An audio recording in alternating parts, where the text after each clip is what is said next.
Would you look at this old thing? I'm not no expert on old trucks, but I have no idea what this thing is. I don't even know what's in it for a motor. Pretty cool, but it has a wrecker. So how it goes at my scrapyard is these cars on this side you're allowed to touch, and there's a lot of them. And those cars on that side of the fence you're not allowed to touch. So everything good and interesting is on that side. So they kind of group everything together in sections, but I don't come here that much, so I don't know where all the sections are. What I'm looking for is the Toyota section. This looks like the Mazda section, Nissan, Hyundai. Here's some more Mazdas.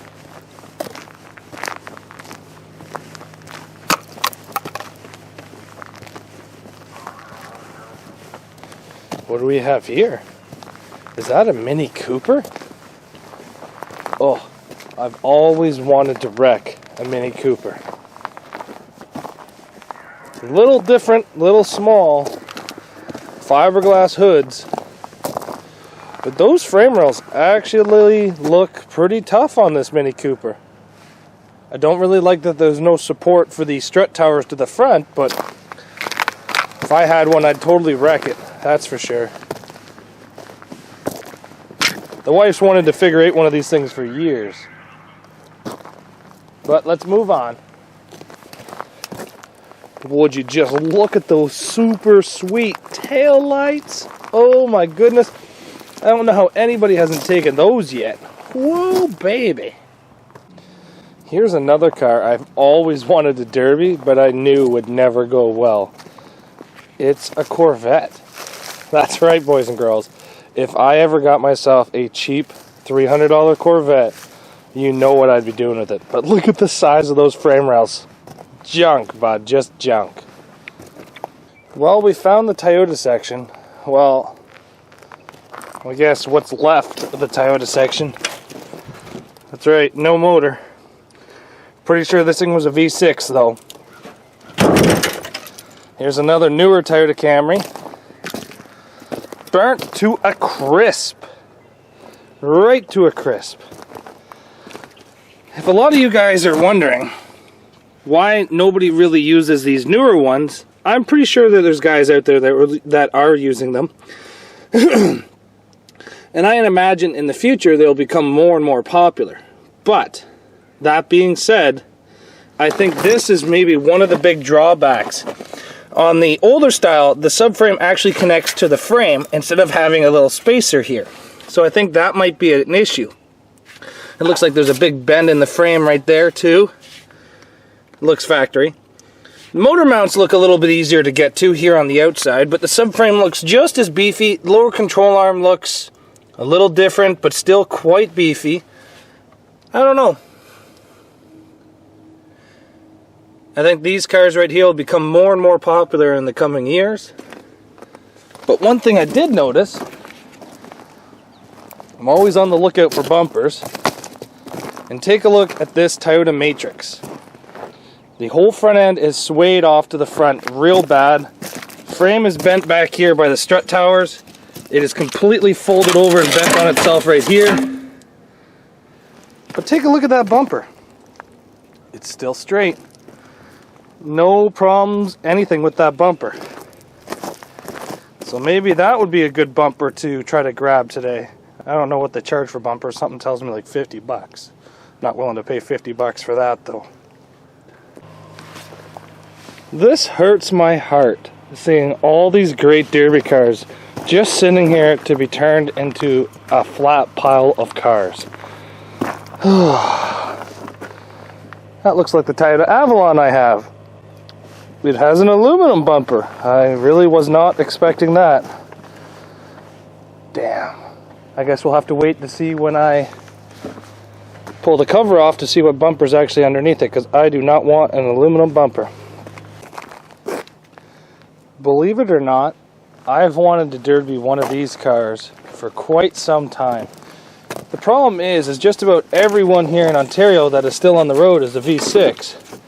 And they all want big money for them, but this one here is an actual 4-cylinder. The frames on them look half decent. They really do. They have a subframe that goes all the way up to the front. The only downside is they use like the big, long, tall spindle and the upper ball joint, just like Honda Accords.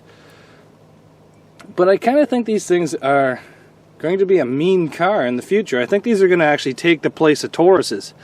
And if you guys don't know what this is actually a Ford Fusion. It's got nice interior. That doesn't matter for us though, but look at lots of airbags, that's for sure. But I think this car right here in the near future, probably another 4 years up here in Canada, maybe 7 down there in the northern US, will actually start becoming a very popular demolition derby car. The downside is aluminum rad support, but that could easily be changed, especially with your guys' mod rules. You can build your own rad support, so maybe if you're scrapping any W bodies, keep the rad supports and you can just weld them in maybe. But these are actually fairly large cars, but you got to get the 4-cylinders around me because they'll run mini car. The V6s will run full size.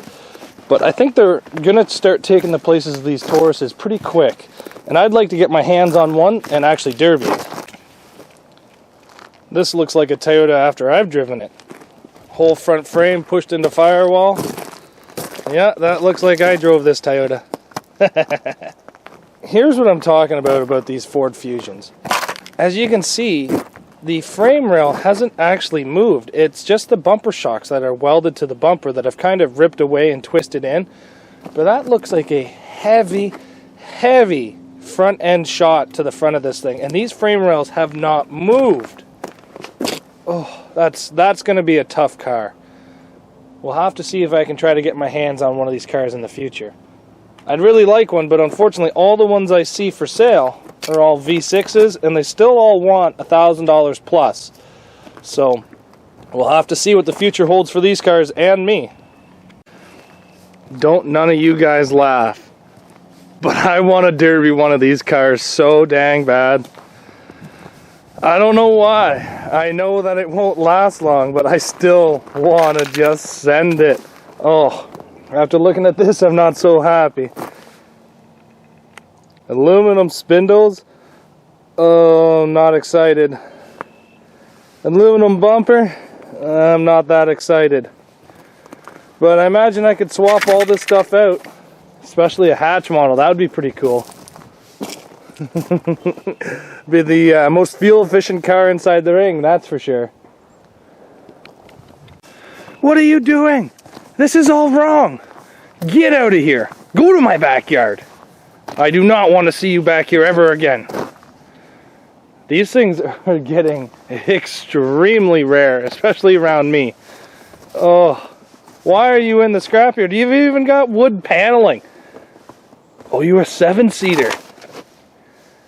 Oh my God, I want you even more. Hey, you want to come home with me? I'll treat you really rough. Oh, front bumper looks like it's had better days. Aluminum backed. You don't see too many of these wagons anymore. Damn. I wish I had got a hold of this one before I got in the yard. I'd probably run another big car if it was one of these. I know they go down hard in the back end, but I've just always wanted a derby one. Here's another old Persian. You know, these things are getting really, really rare around me. You don't see too many square body cars. The rust up here in Canada just about kills everything, but this one really doesn't look to be that bad a shape. A little bit punky around the rear wheels. Rear framed even looks to be in pretty good shape. Motor probably went, and that's probably why it's here. It's probably been sitting here for probably 10 years now. But you definitely don't see these things on the road anymore. It's a shame. An old Cordova. Would you just look at that bumper? I like that bumper. I think I'm going to ask about that one. This is something that's actually pretty rare up here in Canada. This is like a rust-free Ford Fairmont. Now, why this car is interesting is because I actually have an 82 Granada that I have to go pick up. The bumper on this is actually a lot better than what I thought. It's actually steel backing. Well, maybe a steel insert, but whatever, it doesn't bother me. It's got steel inside of it. But I even have the same motor as this. This one here actually looks to be just as good condition, maybe even better than the one I bought. I really didn't think these things really existed anymore. This runs on the Fox body platform. So this is the same as Mustangs, and wow. Wow. I like this car. I'm happy I have one. I get asked questions all the time about, is this a good car? Is that a good car to run in a demolition derby? So what we have here is an Ecotec Sunfire, and we have a 3400 Chevy Impala. So what we have here, what makes this car a bad demolition derby car is these aluminum spindles. As you see them, they're white, they're kind of shiny. These break very easily. And what you have over here on this Cavalier is actually steel spindles. These will not break nearly as easy as the aluminum ones. Yes, the other car is beefier, but because of this one weak point, it kind of makes that car not even worth building to me. But if you're just going out to have fun, it's there, right? But I just want to say, there is ways to get rid of those aluminum spindles.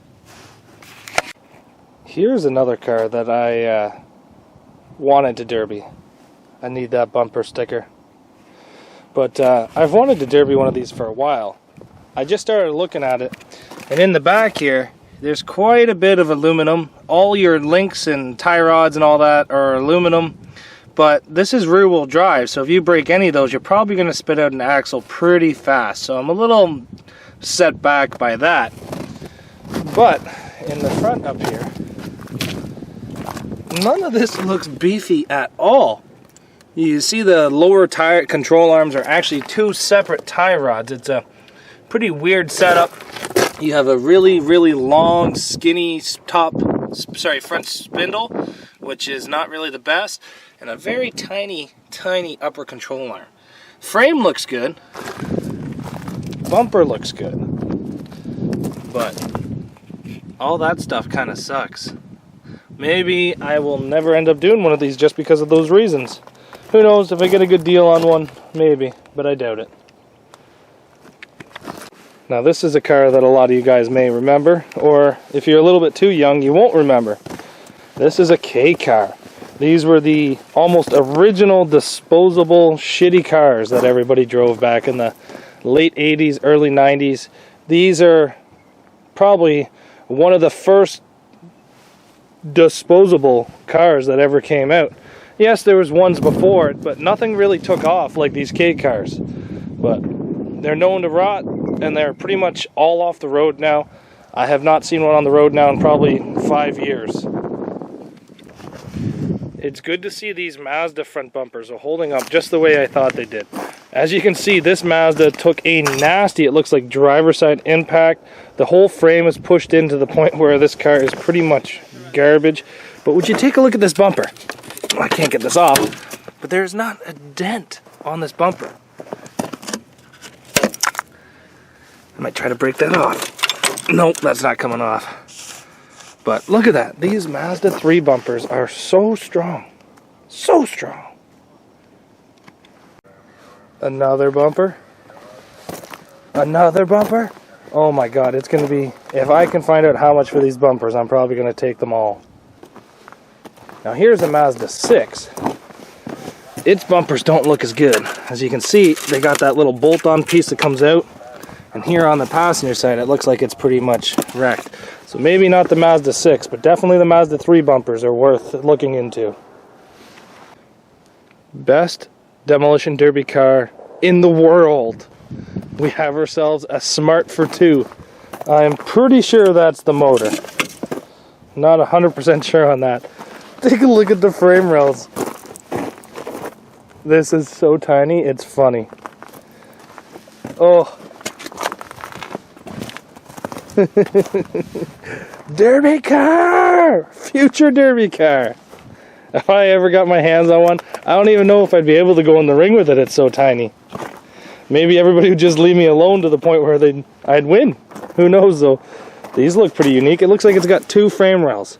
One here and one down there. I'd have to look into that. Maybe you could connect them somehow. I don't know. Well, I was able to make a deal on this bumper. So I'm going to remove it, but a little bit on it. It looks like an 84 or 85 Buick. Nothing super special, but steel backed. So I'm happy about that. It does have the weak spots where the blinkers go, but there is one company here in Ontario, well, actually pretty much every company, is 80s and newer chrome bumpers. So this is 80s and newer, so I'm gonna buy it. I got kind of a good deal on it, I'm pretty sure. Oh well. Gonna remove it, carry it up to the front. I don't think it's gonna be that heavy. I asked about the Cordova bumper, but it was a little bit out of my price range at this point in time, but we'll see. Let's get this thing off and onto my shoulder. Look at that Monte Carlo. Oh, other than a dent, oh, I'm not a really big Lumina fan, but oh my God, I would wreck this Monte Carlo. I'd wreck it so bad it's nobody's business. Just gonna send her. Well, this kind of wraps up our time here at the scrapyard today. We didn't really get that much. I mostly looked around just for parts, but I got myself some plug-ins for Toyota Camry. I got a couple bumpers I got to ask for when I'm leaving to see how much they are, to see if they're worth my time, like that Cordova bumper. And little things like that, but I don't know. It was fun to come here for another day and take a look around.